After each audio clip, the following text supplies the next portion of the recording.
So here's the deal. Efforts are afoot to stop companies from violating personal boundaries of employees after hours. That sounds like a snowflake statement. I'm not saying that it's right and healthy for leaders. Leaders, I'll hammer this. I think I'm very clear on this. Let me make this statement as I go forward. Leader, you are a horrible leader if you are putting pressure on and contacting people consistently after normal work hours. You are a horrible leader. All right, have I made myself clear on that? Okay, good. In Portugal and France, there's already a law that would put leaders in big trouble if they contact employees after hours, including emails. Now, let me say this. I think this is stupid. I think to legislate this kind of stuff is ridiculous because I'm going to actually empower people in a moment. But let me just say this. If I was going to legislate one thing like this, I would eliminate email forever.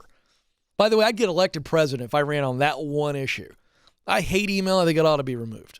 It's the biggest bunch of crap and wasted time and inefficient thing that's ever happened. Boy, that fires people up when I drop that bomb. A recent survey of 1,000 employed Americans by Skynova found that 70% of workers reported their employer contacts them outside of normal work hours. 64%, and here's my takeaway, 64% of workers said they always or usually answered when contacted outside of work hours. Can I share what you need to do?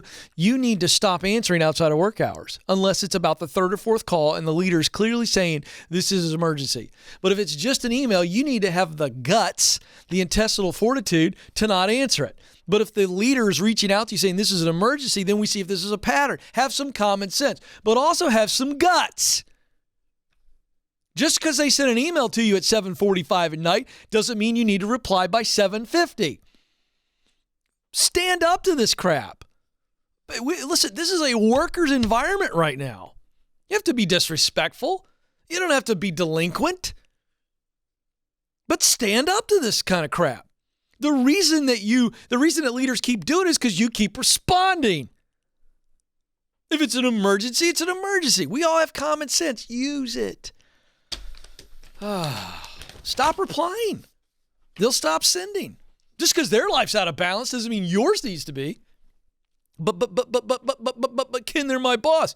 Again, you let them in. You invited them in to your weeknight. Now they think they can hang out. Stop. Stop the insanity. And by the way, one of the great ways to teach leaders how to be better leaders is to put some boundaries up there. And you can do that. You don't have to be disrespectful or a jerk. So, anyway,